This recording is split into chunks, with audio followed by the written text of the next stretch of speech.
বাজার থেকে শাকসবজি কিংবা ফলমূল কিনতে আমরা অত বেশি চিন্তা করি না। বাজারের ব্যাগে করে আমরা যে নিজের অজান্তে বিষ নিয়ে আসছি তা হয়তো ঘুণা করেও টের পাই না।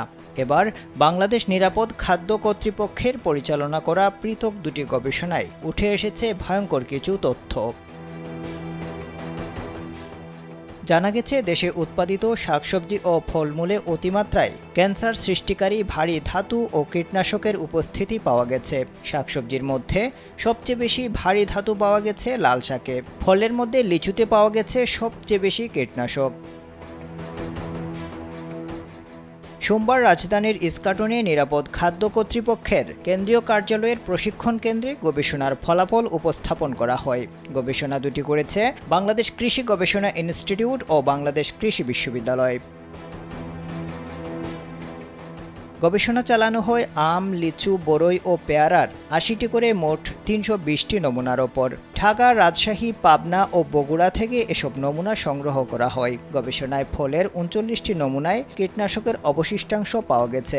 এর মধ্যে সবচেয়ে বেশি কীটনাশকের অবশিষ্টাংশ পাওয়া গেছে লিচুতে ১৮.৮%। কীটনাশক সবচেয়ে কম পাওয়া গেছে আমে ৮.৮%। গবেষণায় ঢাকা ও ময়মনসিংহ বিভাগের ৬টি জেলা থেকে ৯ ধরনের শাকসবজি সংগ্রহ করা হয়। সেগুলো হলো আলু, বেগুন, ঢেঁড়স, টমেটো, লাল শাক, পটল, বাঁধাকপি, শসা ও মটরশুঁটি।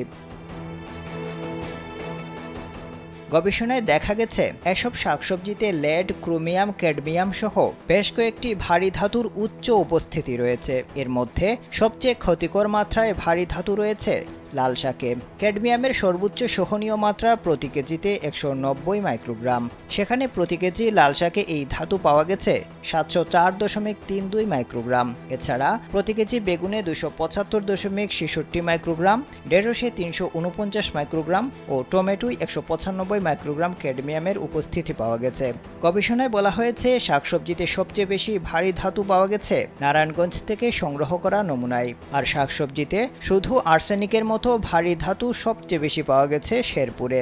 গবেষকরা জানিয়েছেন যেসব শাকসবজিতে ভারী ধাতু রয়েছে সেগুলো দীর্ঘদিন খেলে ক্যান্সারের মতো প্রাণঘাতী রোগে আক্রান্ত হওয়ার ঝুঁকি রয়েছে।